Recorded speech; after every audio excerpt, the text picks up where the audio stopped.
Hey everybody, it's Annette Hines here, and I am here to come back at you with our planning in 3 not so easy steps.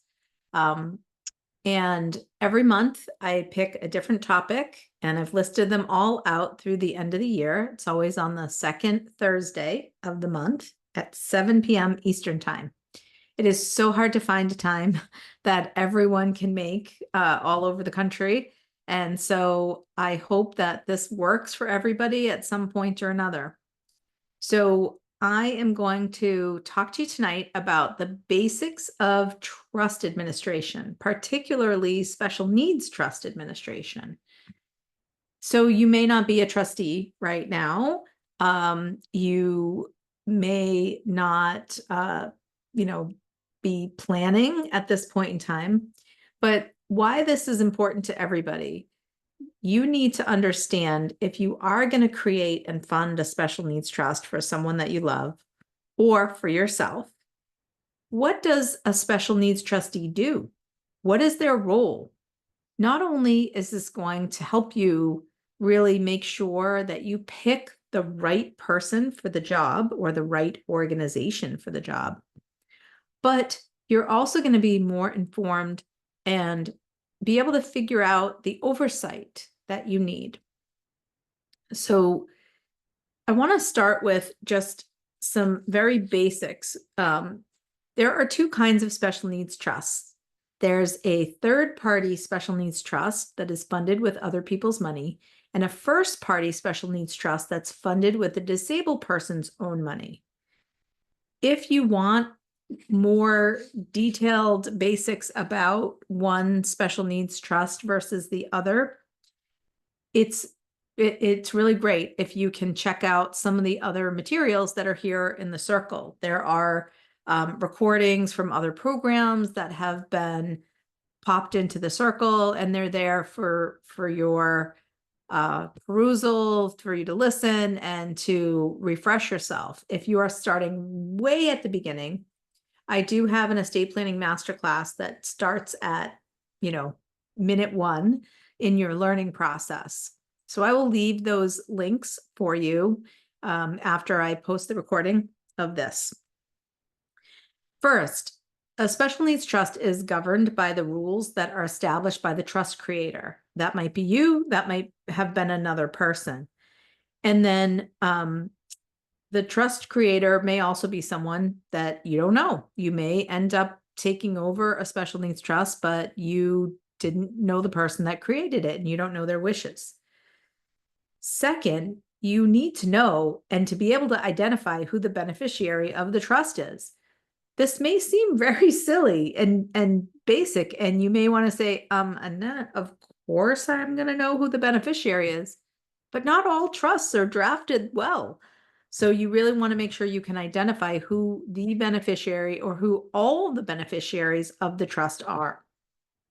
And third, what kind of special needs trust do you have? Is it a third-party trust or is it a first-party trust? And you'll know that by looking at your little checklist of information about the differences between first-party and third-party trusts. It's really essential to understand the trustee's role in managing the funds and how they relate to public benefits for the beneficiary, if there are any public benefits. You need to know what your beneficiary receives for public benefits, and that can be tough sometimes because they don't always want to tell the trustee. That's going to help you make the best distribution decisions, and we're going to talk through that a little bit. So the last thought that I have is really a big one, and that is you've got to look at the trust document for some specific language to ensure the protection of the beneficiary's public benefits.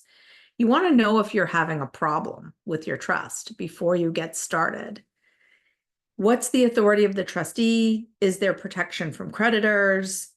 Does the trust have trigger language in there? Supplement but not supplant. And it's important to understand that the piece that's most important in your trust is the distribution standard. So what does that mean? This is the clause or section or set of clauses that lays out how and when and why the trustee will distribute any benefit out of this trust to or for the beneficiary. Any special needs trust should really have a sole and absolute discretionary standard. If you've heard me talk about special needs trust before, this is not the first time that you're hearing this. Sole and absolute discretion means that the beneficiary has no right to legally demand or force a distribution from the trust. Therefore, it's not an available asset to them. They don't control it. That language is very, very important for public benefits, for creditor and asset protection, divorce protection, and so much more. There is no reasonableness test with a sole and absolute discretionary standard, and that can be super scary for someone creating and funding a trust, namely parents, a family member, or even an individual who is self-settling their own trust in order to access or maintain access to public benefits. So first and foremost, you should take a look at your trust document and know what it says. What rules have you set out in the four corners of that document for the trustee to follow?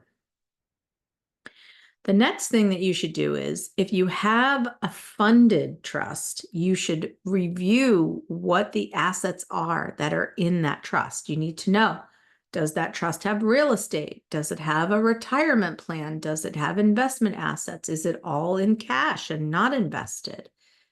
What is in that trust that you, as a trustee, are now being charged with taking care of, maintaining, and using for the best interest of the beneficiary? That kind of leads you to the question of, well, what kind of assets should be in a special needs trust? Well, there are a couple of items that are a little bit more problematic. First and foremost, we really want people to have cash assets in their trust because those are liquid, easily converted to useful things for the beneficiary.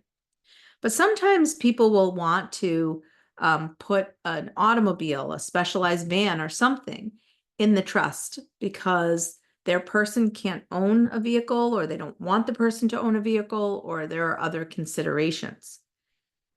We don't usually advise that the trust have a vehicle in it, and there are other ways to go about having ownership of that vehicle and maintaining ownership of that vehicle. So it's probably best to talk to your planner or your financial advisor about whether the situation is right for you, for your trust to own a car. Businesses. Every once in a while, we'll have a client that has a small business or small business interests, and that might be rental properties. It might be, an S corporation or something. Business interests are not ideal to be owned by a special needs trust. That is another very complicated planning point that you should talk over with your advisors. Life insurance. The trust can be a beneficiary of a life insurance policy, but it perhaps shouldn't own a policy. It really depends on who is the original owner of the policy and who is the policy insuring, whose life is it on. A special needs beneficiary should not have a life insurance policy in their special needs trust on their own life. If you think logically about this, it'll make sense to you.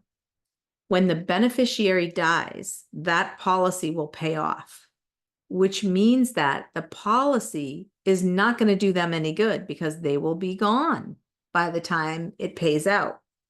So that policy is really only for someone else.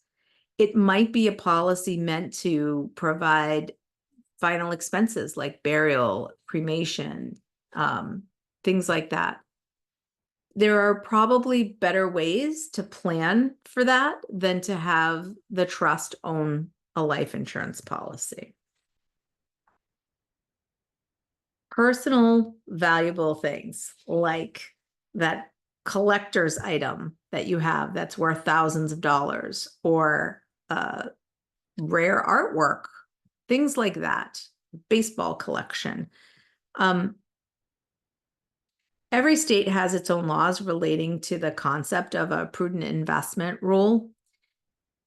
You really need to have assets in there that are beneficial to the beneficiary. And if you have stuff that needs to be stored, there's a cost associated with that. If you have stuff that can't be converted easily into a cash payment, that's, another kind of mark against holding on to those things. Even if they have sentimental value in the family, unless they are actually offering something to the beneficiary, like they look at that painting every day or they play that grand piano, it's probably not going to pass the test that it is something beneficial for the beneficiary.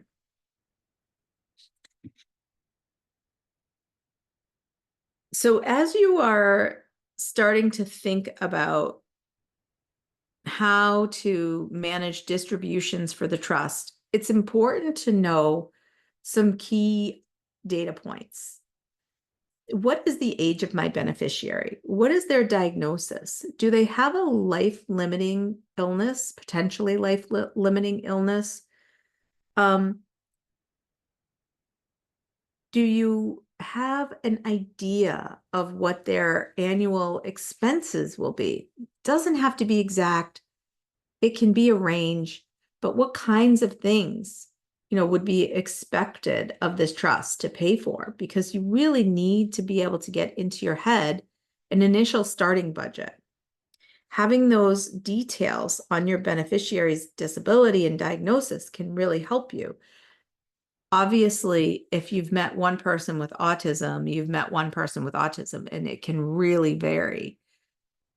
My daughter was diagnosed with a mitochondrial defect, and there were dozens of types of mitochondrial defects.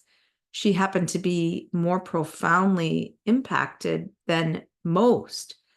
So it is hard to know. You wouldn't just know her diagnosis and be able to say, oh, we don't have to plan long-term because her life expectancy is very short. It's pretty difficult to say that with most people. Obviously, you really want to know how much is going into the trust and how much you're going to have available to invest and to budget. There's a huge difference between having a trust with $10 million in it and having a trust with $100,000 in it. That's basic, right? And pretty obvious. Understanding what your beneficiary's income needs will be and understanding, a lot about their expenditures will really help you in preparing a budget and figuring out what assets need to be funded in this trust in order to make it a helpful and viable option for your family member.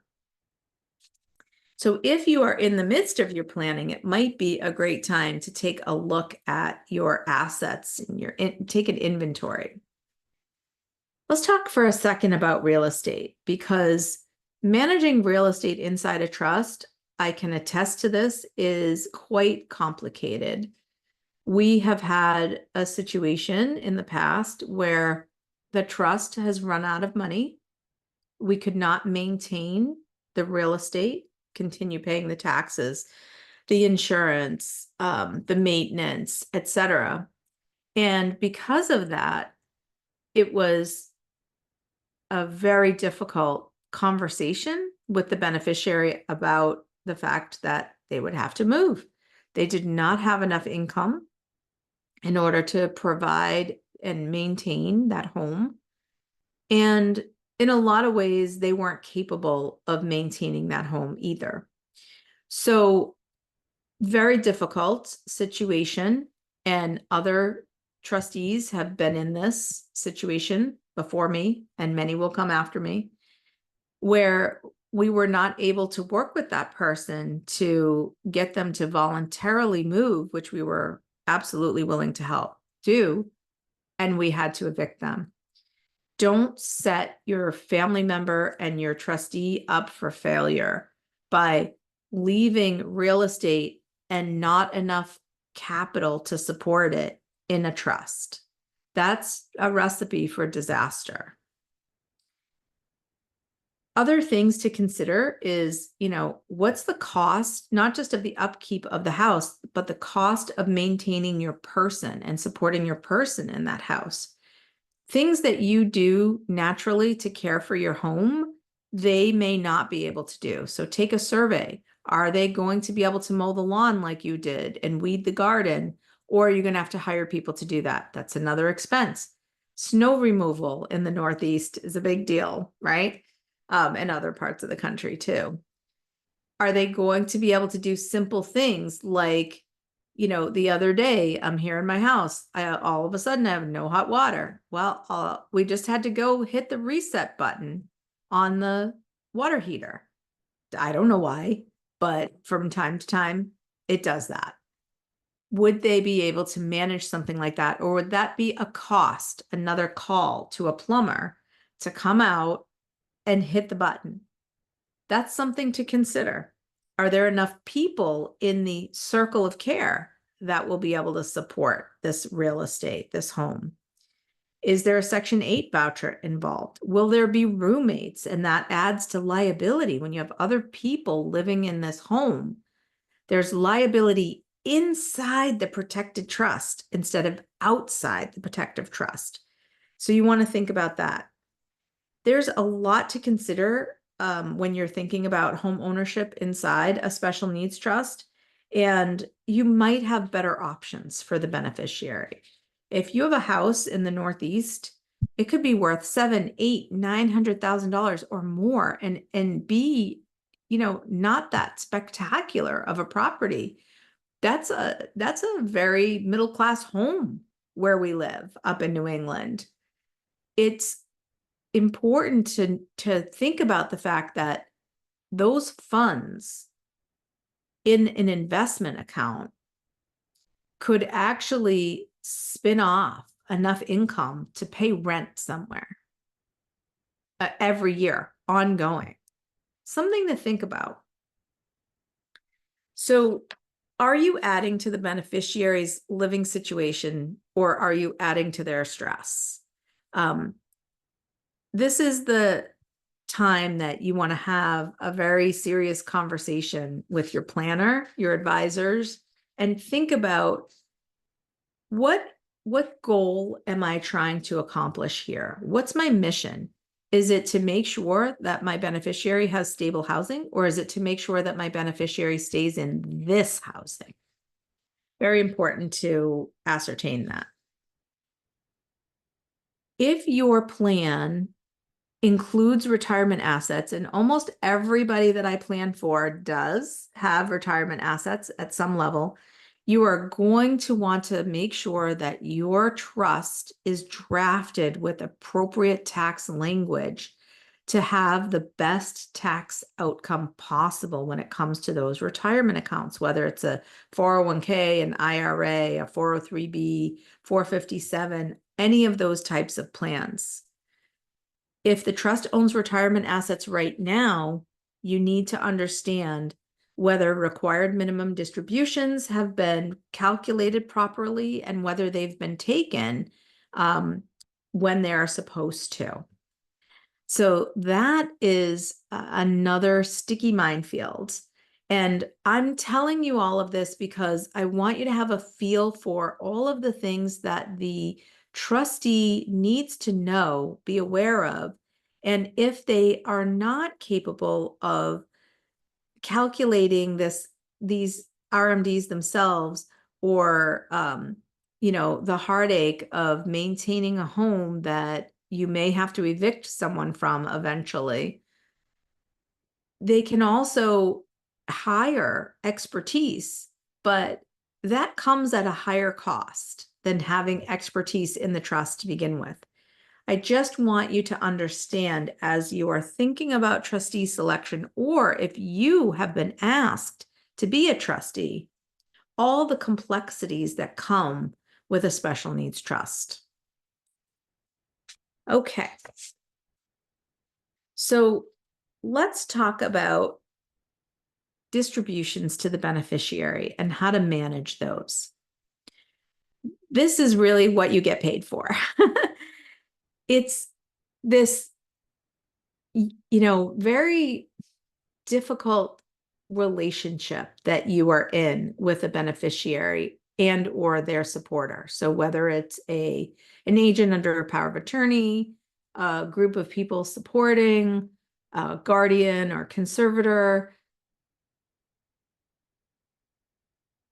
there are going to be plenty of times when you say no to a distribution request.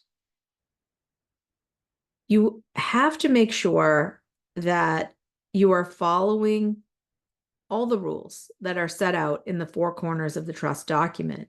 Not all special needs trusts are drafted the same.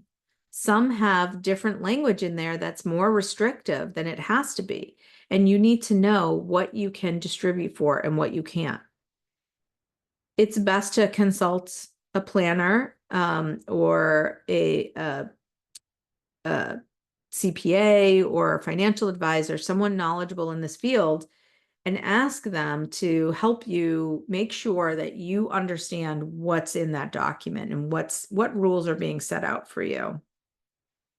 From the onset, it's important to understand that this is a huge responsibility, but if it's done right, it can be one of the best experiences that you could have. Number one, work closely with the beneficiary and their supporters. You are not in a vacuum.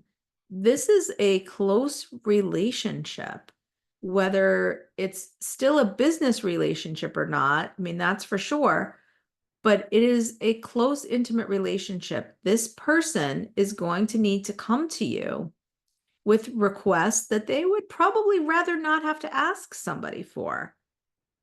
The distribution standards in the trust are well articulated almost always in the trust document.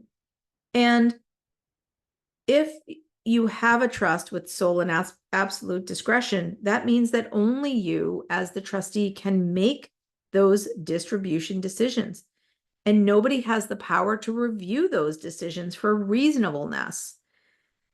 It's still important to use some factors and guidelines, though, that we already discussed. Age, diagnosis, life-limiting illness, how much money is in the trust, what's the income needs, what are the expenditures every year. If you are taking those factors into consideration, then you are going to be okay.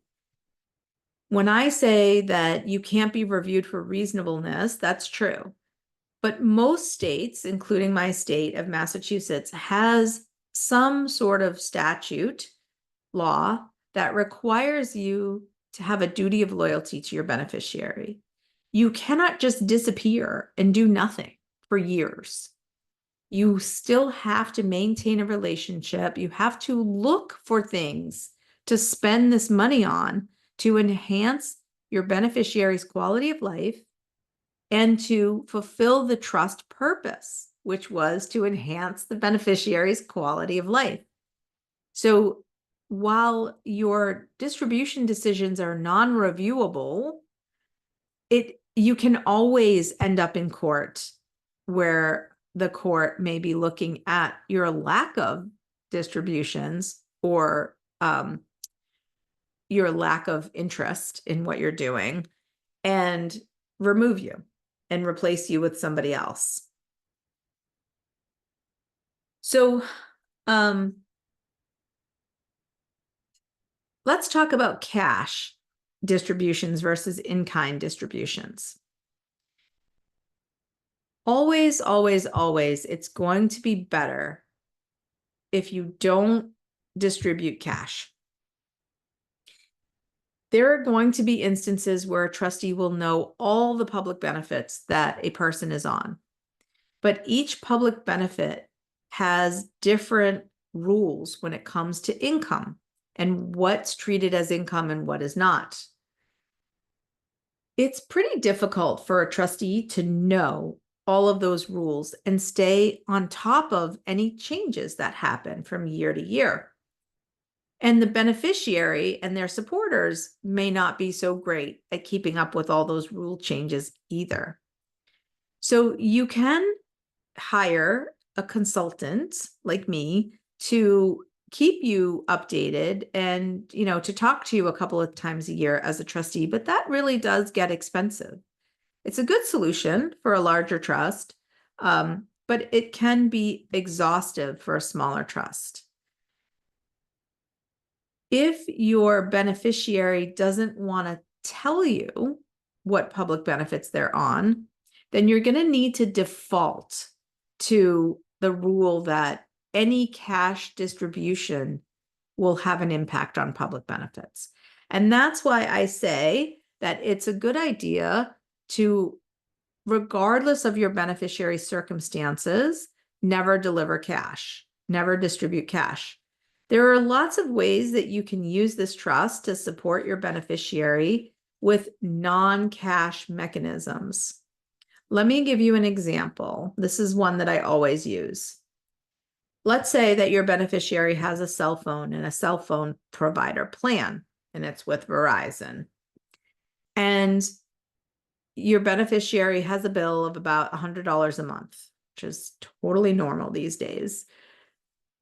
You can do one of two things. You can distribute $100 cash to that beneficiary, and then they can pay their own bill.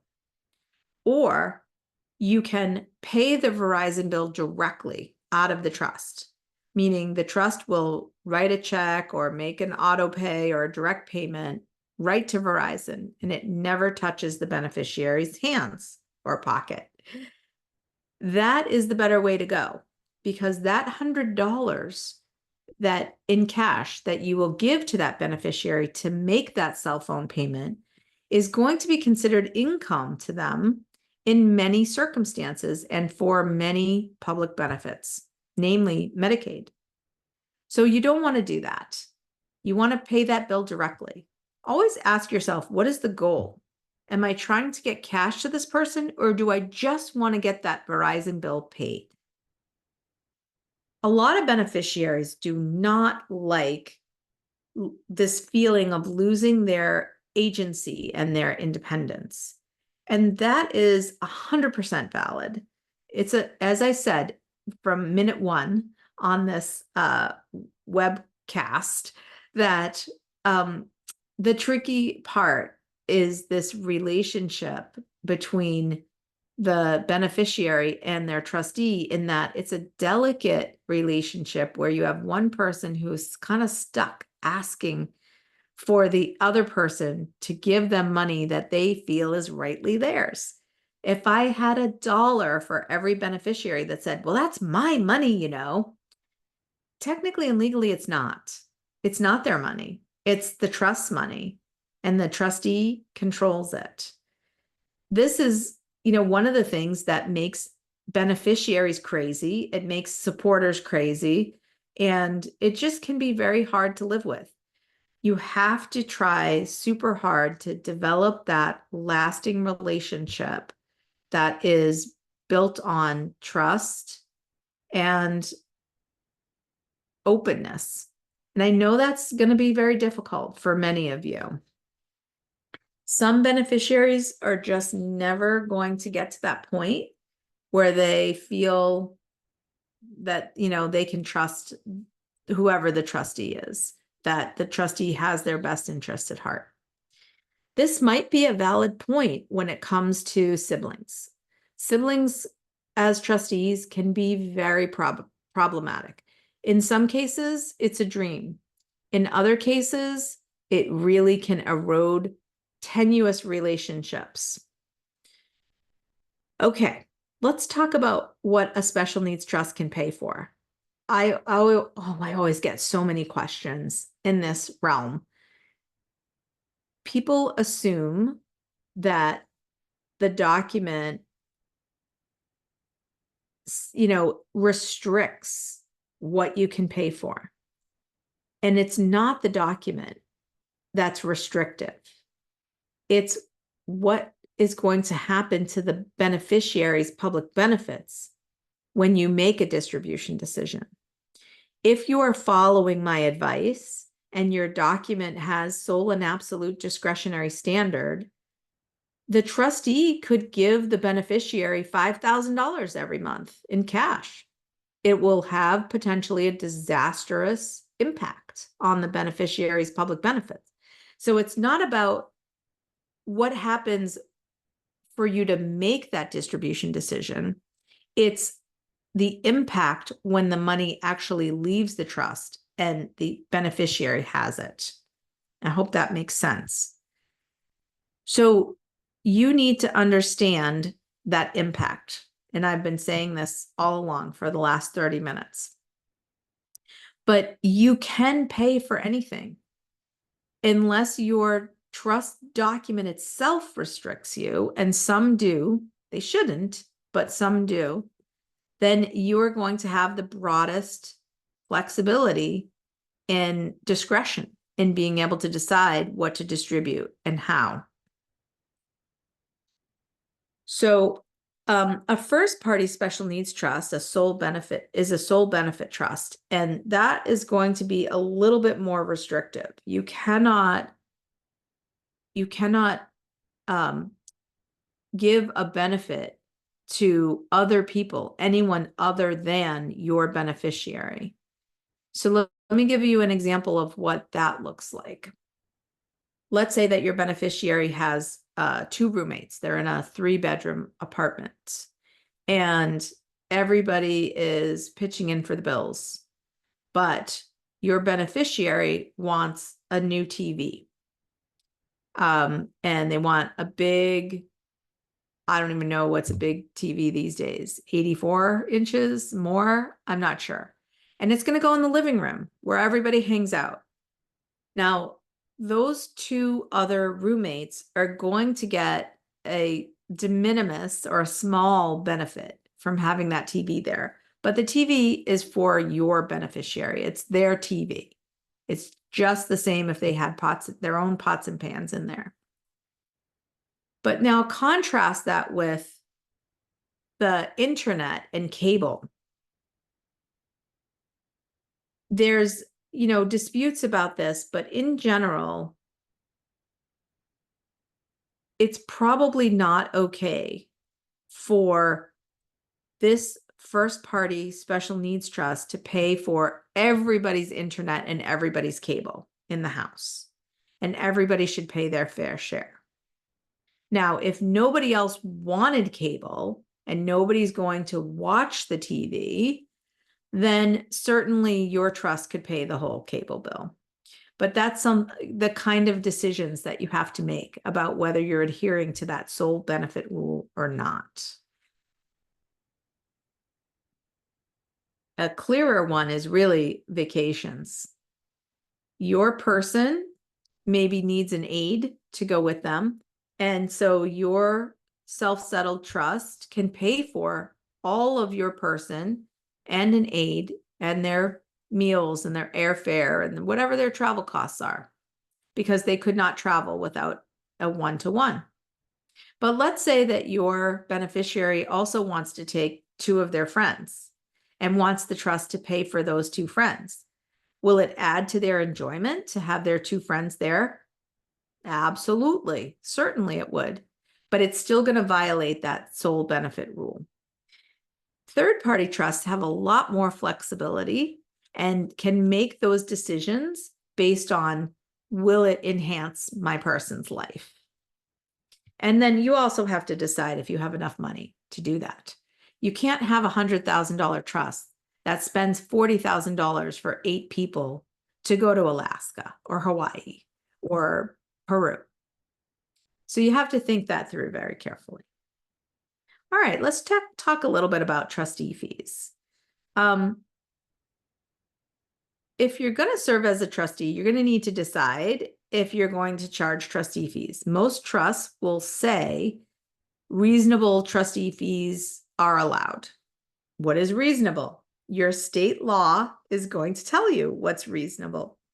Usually it's what is the norm? What do other people charge who are, in the business of providing trust services? If you are a family member trustee, you are not a professional and you're not going to get paid as a professional.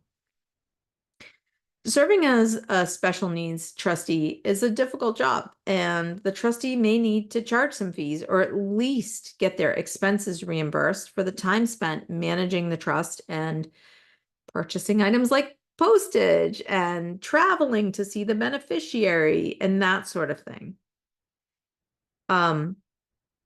If the trust document is not clear about reasonable trustee fees, it's really good to consult with someone in this field to ask what's a reasonable fee. All right, well, we talked a little bit about professionals versus non-professionals. Let's talk about reporting.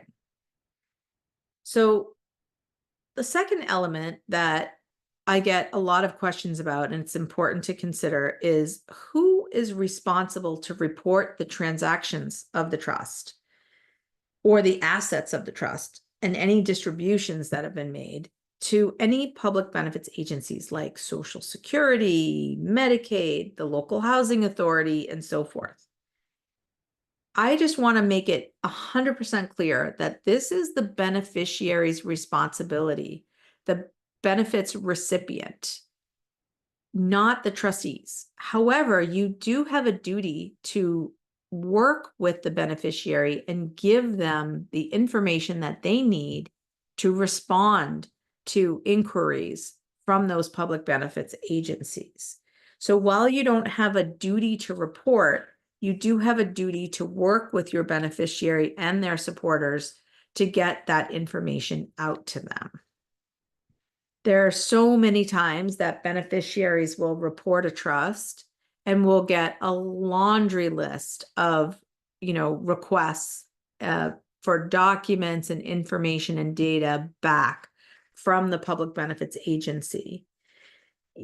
Most trustees are, unless they're serving in another role, like a guardian or a conservator as well, or a family member, are not going to step in and help a beneficiary fill out those forms. It's best to hire a knowledgeable advocate, care manager, or case manager to guide them and support them. In fact, that type of a person, professional, can be such a benefit to any trustee, whether they are professional trustee or a family member, non-professional trustee. When you start out with a new trust, you should create a budget. If the trust is funded initially, there's probably going to be a list of wishes or requests that the beneficiary has. Most of our people are living well below the poverty line and have gone without even basic dental care, glasses, transportation, many, many things that would enhance the quality of their life, or that even are basic necessities. And when a trust is funded, it kind of triggers something in the beneficiary that, makes them feel like it's a payday. So managing those expectations from day one is really your best way to go. Even though the trust money is in the trust itself, the beneficiary could possibly exhibit a strong sense of ownership over the money. They're often, overcome with sentiments like, that's my money, that's my trust, or how dare you tell me what I can and cannot spend my money on. The trustee needs to diffuse these arguments as early as possible to avoid future problems. It sets you up for success ongoing. Instead, what might be helpful is to outline for your beneficiary the possibilities of what the trust can do for them. And you can start by asking the beneficiary some key questions. What can this trust do for you? What do you need? What would you say is one of the first things you need the trust to do for you? And then start to address those wishes, desires, needs. Do you need a car? Do you want to buy a home with this money? Are you wanting to take a vacation? It helps in the beginning if you can start out with some yeses. Of course, this is going to depend on how much money do we have? Are these realistic? I mean, you have someone who might ask you for a car, but doesn't have a driver's license, doesn't know how to drive. I mean, we have one of those situations. We have somebody that wants a car and can't register it and couldn't drive it. So those are the kinds of things that are just really good to open up that dialogue right in the beginning. The goal that I have usually when I'm opening up a new trust is to think about maybe setting aside 5 to 10% for that wish list. Obviously, on a much larger trust, it's not going to be that high, but generally speaking, people do have a lot of unmet needs, and you want to slowly start unpacking what those are. Then you want to create a budget, but we like to call it a spending plan. A spending plan just sounds more fun. Budget has negative connotations, and spending plan means, oh, I get to spend the money on things that I want. So that's awesome. And they should be regular and routine things, but it's also important to have an emergency fund set aside. Always have some money in cash because things will come up. Things do come up. And you want to really be in a good place to be able to handle those crises and emergencies. The next thing you can do that will really help you get off on the right foot is setting expectations for communication with your beneficiary. How are you going to communicate with them? Do you want distribution requests to come to you by email, by text? Do you want them to fill out a form? We have a form that people fill out. And when people have difficulty, because not everybody can fill out a form, we will take that form over the phone. And then we will read it back to them and say, so now I hear you saying X. I'm writing this down. Do you want to set a time of the week that you communicate that okay, well, because I work full time and this is something I just do on the side, I'd really like to only talk to you about these things on Saturday mornings. We do have beneficiaries, and I'm sure you know these people who will email or call incessantly. Almost anybody can help it when you are clear with your expectations and your boundaries. It's up to you to guide them, and that gets you off on the right foot to begin with. And if you have someone who really can't manage that, you can call in a care manager or case manager to be your go-between and to really help with those things. Someone with clinical expertise would be essential and amazing in most cases. Besides that, you want to set clear boundaries with your beneficiary and avoid acting as their parent or friend. That can be difficult for family members. It's really hard to take that family member hat off and put that professional trustee hat on. But that is what is required of you in this role. If you find that emotions are getting the better of you in these close relationships that you have, it's possible that either you or your beneficiary will start feeling threatened or insecure or concerned and start having some anxiety and some paranoia with each other. Sometimes beneficiaries have bad patterns of manipulation, baiting, hounding. We've taken over many a trust from a family member trustee, mostly siblings, who can't take it anymore because their sibling just hounds them and hounds them and hounds them. They know all the buttons to push, and they are pushing every single button. That doesn't happen with professional trustees because this is not personal to them and they can just shut it off. So you don't want to be baited and manipulated into making decisions that go against the principles of the trust. That is really important. You could find yourself in hot water if you do that. There are a lot of tools that work really well. TrueLink cards and Able accounts and other tools to give your beneficiary some freedom. You don't want them coming to you every time they need to buy an MBTA pass or a soda. They want to go have pizza with friends or go to a movie. You don't want them coming to you every day asking for things. You need to get a system in place. One last thing to be aware of that can be also tricky is that other people who are not the disabled beneficiary may try to claim ownership or rights to the trust funds. So this situation arises sometimes when the trust was a family inheritance and other family members were left out or didn't get as much as the beneficiary.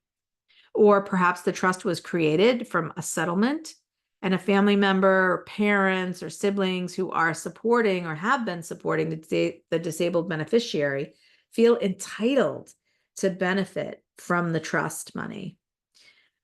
These are complex situations and require a lot of caution when interacting with anyone who's not included in the trust. If outside individuals claim entitlement to the money and they're not named in the trust, the trustee should not share information about management of the trust. And even if the trustee is a family member as well, trust management issues must remain private.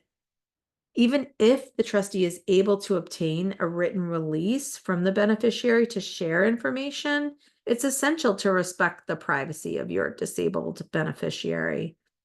Your goal as a trustee is to develop a trusting relationship with that beneficiary based on maintaining all of the trust information privately between you and the beneficiary.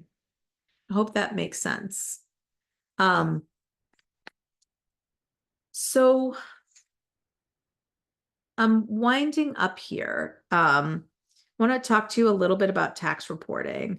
So tax reporting can generally be done by a professional. If you are a non-professional trustee, you can hire an accountant and a wealth manager to help you with managing investments and also doing the tax reporting. But don't assume that your CPA will understand how to prepare the tax returns for a special needs trust. They may have never seen one. The trustee might need to instruct them about the type of trust that they have and the type of return that needs to be filed. And as a result, of it being a rare situation for many CPAs, the first year or two, they may need to learn a lot about your trust, about special needs trust, and reporting and paying taxes for that trust. First party trust reporting and third party trust reporting are different. And just simply put, the first party trust is a grantor trust, and that means it is going to distribute out all of the tax liability to the beneficiary. So if the trust earns net income of $100 in 2024, it would report out on a grantor trust letter to the beneficiary $100 of income tax liability from this trust. So on a more complex nature, you have third-party trusts that are funded with other people's money. They may or may not be a qualified disability trust, and that determination needs to be made every single year. And that's where your CPA might really fall down on the job, because they may know about qualified disability trusts, but they may not really understand the requirements to elect that every year. In that case, in the case of a third-party trust, the tax reporting is more complicated because the tax liability will stay inside the trust, and the trust pays tax at a much higher rate than the beneficiary usually, unless there have been distributions that have been made, and the tax liability gets carried out to the beneficiary along with those distributions to or for the benefit of the beneficiary. So let's go back to our Verizon telephone example. Let's say that you are spending $1,200 a year on paying the beneficiary's cell phone, and that is the only income, the only expenditure that you have. And your trust earns income, and I'm not going to get into big details about what income is in a trust, but it earns income of $1,500. So what's going to happen is $1,200 gets reported out on something called a K-1, which is kind of like a 1099, to the beneficiary, and they have to report and pay tax on that $1,200 potentially. $300 of that $1,500 income stays inside the trust, and then the trust pays tax on that. So while we never want the tax tail wagging this dog in what decisions you are making as a trustee, it certainly can be a factor as you're thinking about making distributions to or for the benefit of the beneficiary. The last thing to remember is retirement plans are very complicated. Calculating those inherited retirement plan required minimum distributions is complicated by the fact that you may have a trust that is Secure Act compliant and you may not. So you need to know a lot of information in order to calculate those required minimum distributions. Many people will go to their CPA or to their investment advisor, and they will calculate those required minimum distributions for you. I have to say that in the majority of times that we have seen that as a trustee, the calculation is wrong. It's a really detailed and niche area of tax law, and it requires a knowledgeable expert to be able to make those calculations. You may say, hey, it's a professional and I am just going to rely on them to do it. But ultimately, no matter who you hire to advise you, the buck stops with you for any liability, for any loss that occurs to your beneficiary, to their trust, because of wrong information. I know that sounds really harsh, and it actually is really harsh, but if you know, it is your responsibility as like the CEO of this organization to know everything that is going on. You just have to. There are going to be times when you need to decide if this trustee role is right for you or is still right for you. You're going to ask yourself things normally like, can I do this? Should I do this? Again, administering a special needs trust can be very complex, and I'm not telling you all of this information to scare you. the information and the knowledge is going to help you make an excellent selection for your trustee role. And it's going to help you be an excellent trustee if you've been appointed. If you're a close family member or friend, there may be a lot of additional factors at play. Most of the time, parents want to name the other children, the non-disabled children, as trustees. And I may be biased, but most of the time that I see that, it doesn't work out that well. It's a lot of work. It can be a burden. And most people don't fully understand the true nature of the duties that, and even the burdens that selecting someone will put on them to ask them to ask as a trustee or even a guardian. Once that person knows that they've been named, they feel a responsibility to do that job, even if it's not right for them. And I'm here to tell you to just try to shake that feeling off. It's quite possible that if you've been named as a trustee, the person who named you in their documents may not have a clear understanding of all of the responsibilities and the time commitment that this will be for you. If you're considering whether to accept the role, here are 5 things to take a deep look at to help you determine if this role is right for you. Life and work balance. It's important to recognize whether taking on this extra duty is going to provide more complexity or too much difficulty in managing all of your responsibilities of your job and your own family. And if the beneficiary is a family member and doesn't have any boundaries and contacts you without restrictions, it can be very challenging to establish those boundaries in this new role that you're going to have. Consider how administering this trust will affect your mental and physical health. Will the trust be something that you often worry about? You know, what kind, are you a worrier? I am. I am like a super anxious person, and I worry all the time about everything.